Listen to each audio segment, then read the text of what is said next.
शुभम, आपने लोन लिया था। मैंने जो लोन लिया था वो 1.5 करोड़ का लिया था। तो मेरा तो बहुत ही सिंपल फंडा था। देखो ना आप, 1.5 करोड़ रुपए मिल रहा है मार्केट में लगाने के लिए 7 साल के लिए। मुझे लगता है मैं 3-4 साल में अगर पैसे डबल कर पाया।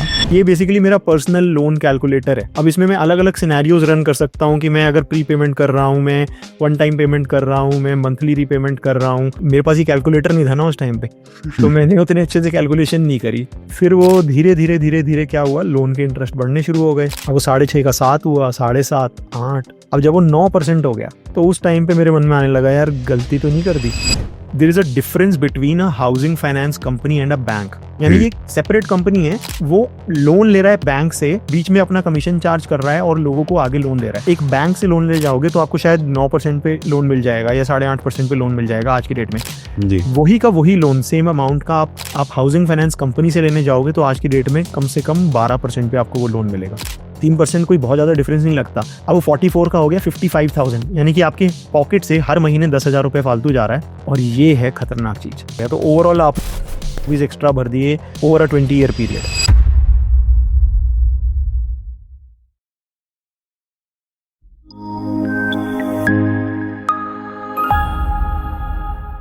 ओके, तो just before starting the podcast, आप में से जितने भी लोग हैं जिन्हें स्टॉक मार्केट इन्वेस्टिंग में इंटरेस्ट है, उनके लिए एक छोटा सा अपडेट है कि जो शुभम है वो संडे को एक वेबिनार कर रहे हैं। तो जिन्हें नहीं पता शुभम के बारे में, शुभम 29 की एज में फाइनेंशियली फ्री हो गए थे, इसलिए अमेजॉन यूएस की जॉब छोड़ के वो बैंगलोर इंडिया शिफ्ट हो गए और एक फुल टाइम इन्वेस्टर बन गए। तो अगर आप इस वेबिनार में इंटरेस्टेड हैं और शुभम के एक्सपीरियंस से सीखना चाहते हैं तो इसका लिंक हमने डिस्क्रिप्शन और फर्स्ट कमेंट में दे दिया है। एनीवे, स्टार्ट करते हैं इस अमेजिंग पॉडकास्ट से। शुभम, आपने लोन लिया था, होम लोन, उसके बारे में आप बताओगे कि आपने जो उसका इंटरेस्ट है वो किस तरीके से पे किया, मतलब आपकी स्ट्रैटेजी क्या थी? श्योर। तो आई थिंक ज़्यादा कुछ स्पेशल नहीं था। मेरा होम लोन था। जी। मैंने ये सोच के लिया था कि मैं मार्केट में उससे ज़्यादा बेटर रिटर्न कमा लूँगा, एंड देयरफॉर आई थॉट कि लोन ले लेता हूँ और थोड़ा सा लेवरेज हो जाएगा। 1 साल तक it made sense. Market was doing so well, and loan का किस्त उस समय जब मैंने लोन लिया था तो 6.5% पे लोन था, 6.5%। आई थिंक आपको याद होगा उस टाइम 2022 की, शायद 2021 की बात है ये। उस टाइम पे लोन काफ़ी ज़्यादा सस्ते हो गए थे पोस्ट कोविड। फिर वो धीरे धीरे धीरे धीरे क्या हुआ, लोन के इंटरेस्ट बढ़ने शुरू हो गए। अब मैं वो उस टाइम पे एकदम नो ब्रेनर था, 6.5% यहाँ वहाँ तो बढ़िया रिटर्न आ रहा था। अब वो 6.5 का 7 हुआ, 7.5, 8, 8.5, 9। अब जब वो 9% हो गया तो उस टाइम पे मेरे मन में आने लगा, यार गलती तो नहीं कर दी। तो मैं 2-4 महीने बैठा। फिर उस टाइम पे रिटर्न्स मार्केट में बन नहीं रहे थे, वो साल ऐसी साइडवेज था। तो फिर मैंने सोचा, यार अब ये पैसा पड़ा है, चुका देता हूँ इसको। और मैंने वो लोन चुका दिया, and I think that was one of the worst mistakes.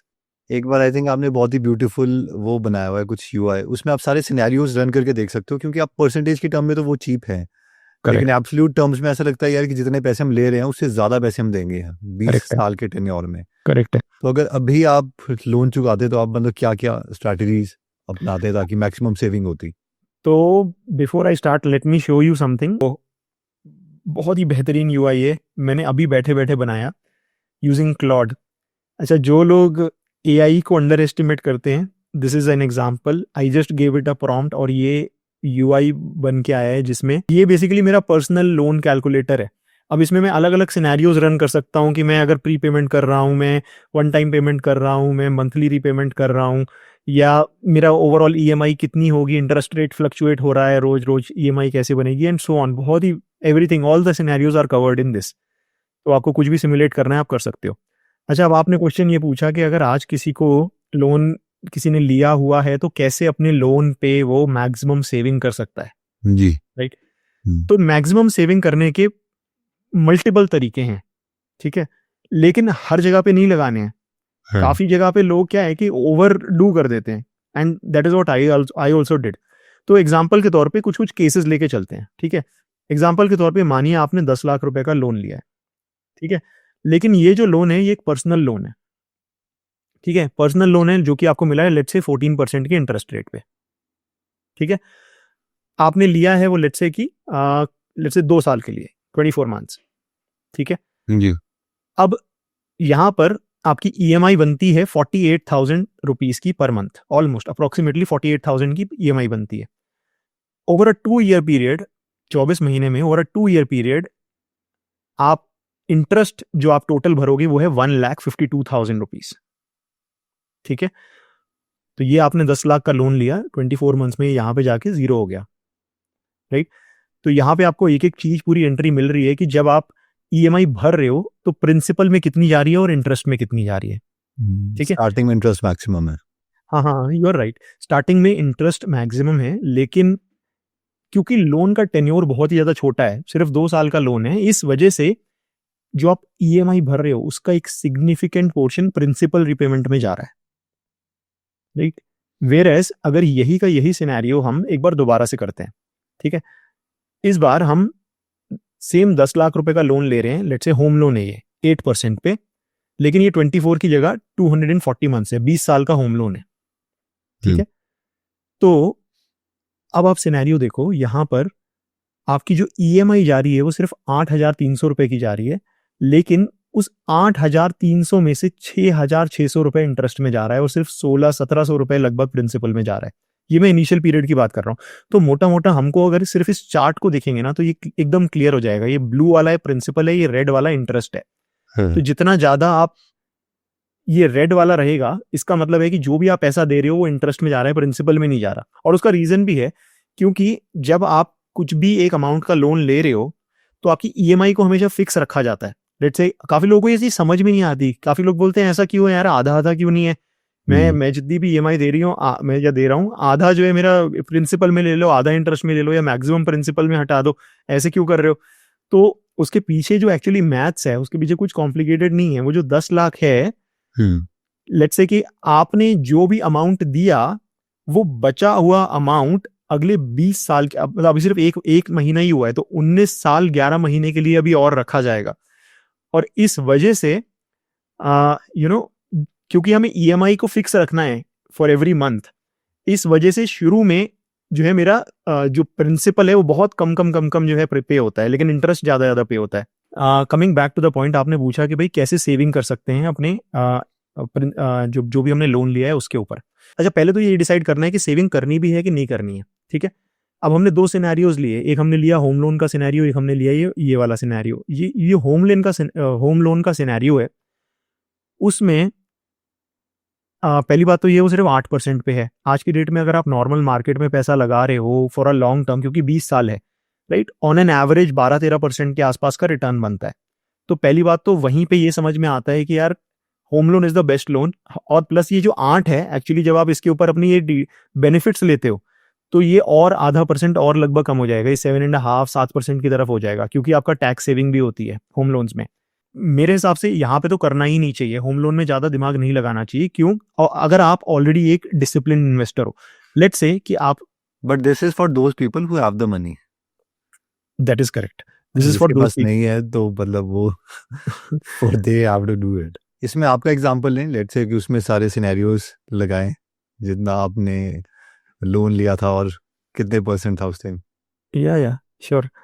तो मैंने जो लोन लिया था वो अप्रोक्सीमेटली 1.5 करोड़ का लिया था। और आपने कितने महीने तक चले दिया, और आपकी किस्त कितनी जा रही थी? अप्रोक्सीमेटली 2,15,000। ओके, और ठीक है, उसमें एनुअल रेट ऑफ रिटर्न? हाँ, दिस वाज पर मंथ।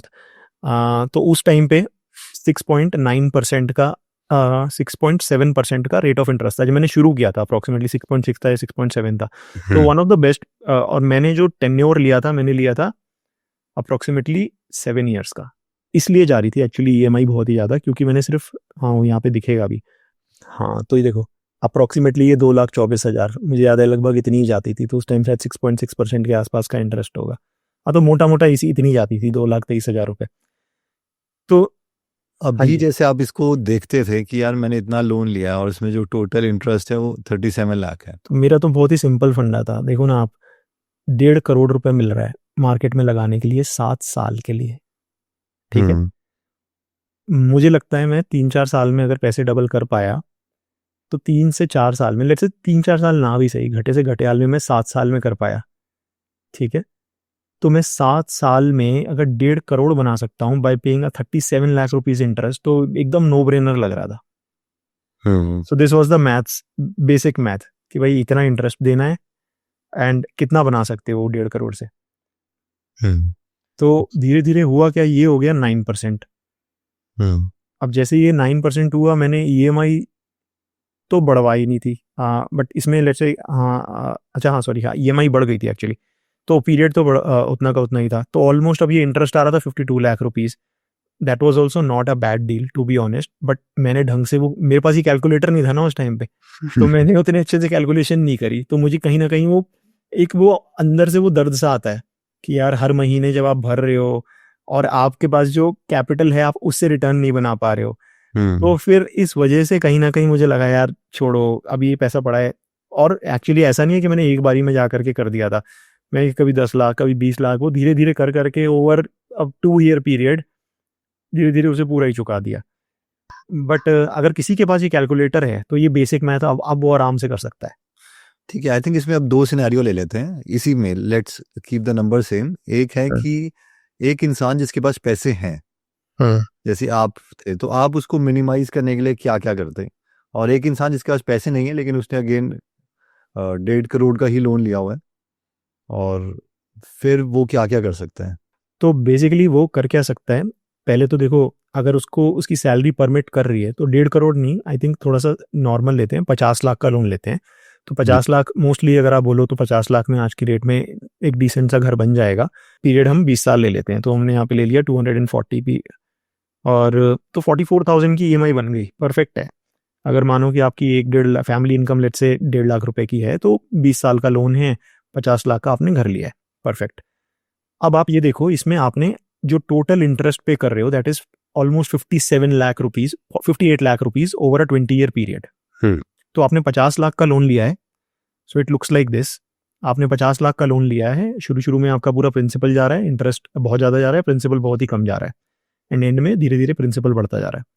तो अब मैं क्या करता हूँ, यहाँ पे अगर आपके पास कहीं से लेट्स से कि किसी महीने आपके कंपनी को लेट्स से आपको बोनस मिला, राइट। अब बोनस में आपको मिला 1 लाख रुपए, ठीक है, अब वो एक्स्ट्रा है। अब ज़्यादातर लोग क्या करेंगे, उस 1 लाख को शायद यूज़ कर लेंगे, लेकिन आपने थोड़ी सी जो है अकलमंदी दिखा करके यहाँ पे इसको पे कर दिया। सो लेट्स से कि ये आया आपका 1 साल के बाद है, जस्ट एज एन एग्जाम्पल, 1 साल के बाद आपने 1 लाख रुपए का एक लमसम पेमेंट किया, ठीक है। तो वो जो 1 लाख था वो ओवर अ 20 ईयर पीरियड 4,27,000 की सेविंग लेकर आया, ठीक है। तो इवन दो 50 लाख का लोन, टोटल इंटरेस्ट आपको 50 लाख भरना था, लेकिन ये जो एक्स्ट्रा 1 लाख आपने भरा ये 4x पे मल्टीप्लाई हुआ, ठीक है। अब लेट से आपकी सैलरी बढ़ जाती है, अब आपको लगता है यार 44,000 तो मैं इजीली पे कर पा रहा हूँ, मेरी अच्छी सेविंग हो रही है। अब मैंने इस 1 लाख रुपए को तो दिया ही दिया, साथ में अब मैं मंथली 44,000 नहीं, अब मैं 6,000 रुपीज एक्स्ट्रा दे रहा हूँ। मैं बोल रहा हूँ यार मैं I can now afford almost 50,000 rupees a month, 51,000 rupees a month. तो आप ये देखो, जो ओवरऑल सेविंग हुई है दैट इज 19,60,000। कहाँ आप 54 लाख रुपीज का इंटरेस्ट भर रहे थे, अब आप सिर्फ 38 लाख रुपीज का इंटरेस्ट भर रहे हो, राइट। तो this is the power of early prepayment. अच्छा, ये तो ऑब्वियस चीजें हैं, इसके अलावा भी कुछ कुछ और इंटरेस्टिंग चीजें हैं जो लोग कर सकते हैं। मैक्सिमम लोग को ये नहीं पता होता कि there is a difference between a housing finance company and a bank. ज्यादातर लोग अगर आप बात करोगे ना, तो आप पूछोगे लोन कहाँ से लिया भाई, तो लोग बोलेंगे पीएनबी हाउसिंग से लिया, राइट, या एचडीबी फाइनेंशियल से लिया। ये सारे के सारे एनबीएफसीज हैं। ज्यादातर लोग बैंक और एनबीएफसी में फर्क नहीं समझते। ज्यादातर लोगों को लगता है कि अगर हम लोन लेने जा रहे हैं तो it is one in the same thing, चाहे मैं पीएनबी हाउसिंग से लूं या मैं पंजाब नेशनल बैंक से लूं, right. I used to think same कि सेम ही है। तो लेकिन there is a difference, there is a catch. जो ये सेम कंपनी के दो रूप हैं, मतलब आप ये समझो कि एक है पंजाब नेशनल बैंक, एक है पीएनबी हाउसिंग। जो पीएनबी हाउसिंग है वो इसी बैंक का हाउसिंग फाइनेंस आर्म है, यानी ये सेपरेट कंपनी है। वो लोन ले रहा है पीएनबी पंजाब नेशनल बैंक से, बीच में अपना कमीशन चार्ज कर रहा है और लोगों को आगे लोन दे रहा है। तो अगर आप नॉर्मली एक बैंक से लोन ले जाओगे तो आपको शायद 9% पे लोन मिल जाएगा या 8.5% पे लोन मिल जाएगा आज की डेट में जी। वही का वही लोन सेम अमाउंट का आप हाउसिंग फाइनेंस कंपनी से लेने जाओगे तो आज की डेट में कम से कम 12% पे आपको वो लोन मिलेगा। अब इंटरेस्टिंग चीज ये है कि let's say how much difference does it make. तो मैं लेट्स से कि यहाँ पे जो भी हमने पेमेंट डाली है वो सब हटा देता हूँ। सेम है, 50 लाख का लोन लिया, 9% पे लिया, और यही लोन अब मैं 12% पे लूंगा, ठीक है। तो अगर मैं 9% पे ले रहा था तो मैं इंटरेस्ट दे रहा था 57 लाख रुपीज का, अप्रोक्सीमेटली 58 लाख रुपीज का, ठीक है, और ओवर 45 20 ईयर साल पे पीरियड। किस्त। जी। करेक्ट। तो मेरी जो किस्त जा रही थी वो 44,000 की जा रही थी। अगर यही लोन मैंने 12% पे लिया, 3% कोई बहुत ज्यादा डिफरेंस नहीं लगता, अब वो 44 का हो गया 55,000, यानी कि आपके पॉकेट से हर महीने 10,000 रुपए फालतू जा रहा है। और ये है खतरनाक चीज, जो वहां पर जो ओवरऑल लोन था वो 50 समथिंग लाख था, यहाँ पे 82 लाख हो गया। तो ओवरऑल आपने 30 लाख रुपीज एक्स्ट्रा भर दिए ओवर अ 20 ईयर पीरियड। हम्म। तो अच्छा, जस्ट अ सजेशन, जिन लोगों को अभी नहीं पता था, there is something called balance transfer. अच्छा, उसके लिए इंपॉर्टेंट चीज ये है कि आप टाइमली पेमेंट करें। अगर आपने पेमेंट में मिस करा है, बीच बीच में गड़बड़ कर दिया, तो बैंक वाले आसानी से लोन देंगे नहीं, क्योंकि बैंक का प्रोसेस तो है बहुत ज्यादा स्ट्रिंजेंट। ये जो हाउसिंग फाइनेंस कंपनी होती है वो उतनी स्ट्रिक्ट नहीं होती। तो ये लोग लोन तो सबको दे देंगी, लेकिन इंटरेस्ट बढ़ाती जाएंगी, इंटरेस्ट बढ़ाती जाएंगी। अगर आपका क्रेडिट स्कोर और खराब हुआ तो आपको 15%, 18%, 20% लोन सबको मिलेगा, लेकिन इंटरेस्ट रेट बढ़ता जाएगा। वेयर बैंक क्या करेगा, बैंक एक सर्टन थ्रेशोल्ड तक ही जाएगा, उसके बाद आपका क्रेडिट स्कोर अच्छा नहीं है, आपका पास्ट रिकॉर्ड अच्छा नहीं है, आपको लोन नहीं मिलेगा। वो रिएक्शन ज्यादा करता है। तो अगर आपने रिकॉर्ड अच्छा मेंटेन किया हुआ है, आप जाओ सीधा सीधा बोलो मुझे बैलेंस ट्रांसफर कराना है, वहां पे आपकी पेनल्टी लगेगी, नो डाउट पेनल्टी लगेगी, ऑलमोस्ट 0.5% के आसपास पेनल्टी लगेगी, depending on bank to bank balance transfer की पेनल्टी जाती है। बट अगर, और ये बैलेंस ट्रांसफर तभी फायदेमंद होता है अगर आपका लंबा टेन्योर बचा है। अब आप ऑलरेडी 18 साल का भर चुके हो, आखिरी का 2 साल बचा है, तो फिर उतना सेंस नहीं बनाएगा, आप कैलकुलेशन करोगे ना, क्योंकि उस टाइम पे लास्ट के 2 साल में प्रिंसिपल सबसे ज्यादा पे हो रहा होता है, राइट। शुरू में करा लो अगर ये कराना है, तो शुरू में, शुरुआत के 5 साल में अगर ये काम कर रहे हो वो बेस्ट है। आई थिंक परसेंटेज तो फिर भी लोग समझते हैं कि मैं यहाँ पे 9% मिल रहा है, वहाँ पे 12% मिल रहा है, लेकिन इनका क्रेडिट स्कोर नहीं होता या फिर कांस्टेंट इनकम नहीं होती, वही लोग जो हैं वो वहाँ पे मजबूरन में लेना पड़ता है। देन बट इवेंचुअली अगर वो इंस्टॉलमेंट्स दे रहे हैं तो then they can shift. Correct. अच्छा, यहाँ पे मैं एक चीज और बात करना चाहता हूँ, जो कि है इनिशियल फीस की। मैक्सिमम लोग जो है ना, आज की डेट में आप देखो इंडिया में शायद 10 या 11% लोगों के पास ही लोन है, वेयर एज फॉरेन में 80-90% लोगों के पास लोन रहता है, मतलब they have taken loan. Foreign में क्रेडिट कार्ड, जो नंबर ऑफ क्रेडिट कार्ड्स हैं उनकी पॉपुलेशन से 4 गुना है, यानी कि एक बंदे के पास 4 क्रेडिट कार्ड है। यहाँ पे क्रेडिट कार्ड का पेनिट्रेशन अभी इतना कम है कि, मतलब कि अगर आप, मुझे परसेंटेज नहीं पता, but it is very very insignificant, मतलब कंपेयर टू वेस्टर्न इकोनॉमीज। सब लोगों के पास तो है ही नहीं, बहुत ही कम पेनिट्रेशन है, डेफिनेटली लेस देन 20%। 4-5 करोड़ के पास ही है जहाँ तक। हाँ, तो बहुत कम लोगों के पास है। तो जब आप इनिशियली होम लोन लेने जाते हो या कोई भी लोन लेने जाते हो, तो वहां पे चलती हैं कुछ कुछ स्कीम्स जो बहुत लोगों को नहीं पता होती, और वहां पे भी सेविंग होती है। अब वहां पे स्कीम क्या चल रही होती है, अगर आप जैसे होम लोन ले रहे हो तो आपको बोलेंगे कि सर आपको अपना इंश्योरेंस कराना पड़ेगा वरना होम लोन नहीं मिलेगा। तो कोई बोलेगा क्यों भाई, मेरे को क्यों इंश्योरेंस कराना पड़ेगा? नहीं सर, अगर आपकी डेथ हो जाती है तो हमारा लोन कौन चुकाएगा? तो आपको अपना लाइफ इंश्योरेंस कराना पड़ेगा। तो आप बोलोगे यार ये क्या बात है, फिर वो आपको अपना सबसे महंगा वाला लाइफ इंश्योरेंस चेप देंगे, ठीक है। फिर बोलेंगे सर आपको ना आपका जो घर है, आपको अपने घर का इंश्योरेंस कराना पड़ेगा। अगर आपके घर में आग लग गई तो जो आपने तो कोलेटरल रखा हुआ है वही घर को, तो आपको अपने घर का इंश्योरेंस कराना पड़ेगा। तो आप उनको बोलो साफ साफ कि देखो भाई, जो रूल है वो जरूरी नहीं है कि मुझे ये कराना कंपलसरी है। ज्यादातर लोगों को पता नहीं होता, हर कोई मान लेता है, वो बोल रहे हैं तो भाई सही होगा।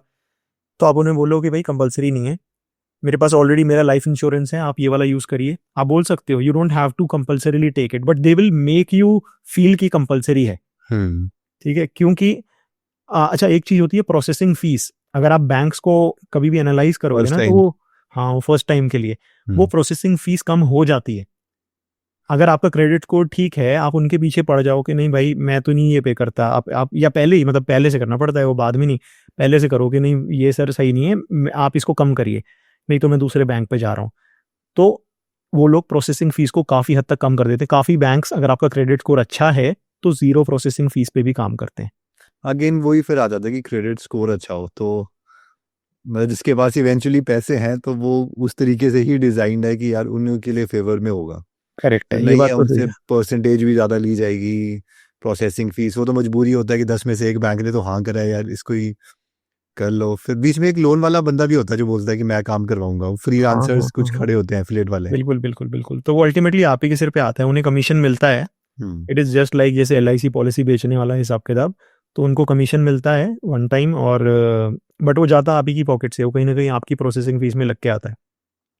जी। तो ये सब कुछ चीज़ें हैं जो आप कर सकते हो in order to save on the home loan. और अगर किसी के पास क्रेडिट कार्ड का लोन है, लाइक, क्योंकि that is I think the worst loan, तो 40% तक। करेक्ट है। तो credit card actually best loan भी है और वर्स्ट लोन भी है, डिपेंडिंग ऑन आप उसे कैसे यूज़ कर रहे हो।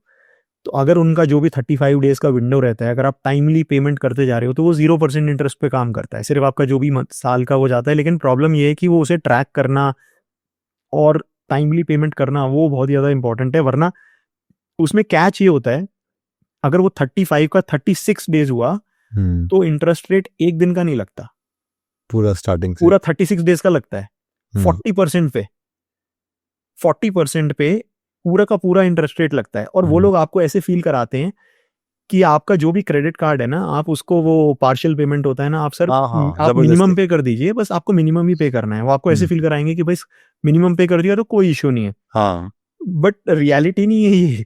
मिनिमम पे कर दिया, उसके उसमें तो पेनल्टी नहीं लगेगी, चलो आपने पेनल्टी नहीं लगाई, लेकिन जो बचा हुआ वो है उस पे इंटरेस्ट तो आप चार्ज कर ही रहे हो, and it is the worst loan. तो अगर लेट्स से आपने कुछ शॉपिंग करी, लेट्स से 1 लाख रुपए का कुछ सामान खरीदा, ठीक है, और हमें प्रॉब्लम ये क्योंकि शॉर्ट टर्म लोन होता है तो हमें समझ में नहीं आता, 1-2 महीने में अमाउंट ऐसा लगता है कुछ हजार रुपए कि भाई कुछ हजार रुपए गया, लेकिन जब आप रियलिटी देखोगे ना तो वो बहुत ही ज्यादा क्रेजी होता है। तो फॉर एग्जाम्पल मैंने 40% पे लिया, लेट्स से 1 महीने के लिए ही लिया सिर्फ, ठीक है, तो एक जो 3,333 रुपए गया, ठीक है, 1 लाख का 1,03,333 रुपए गया।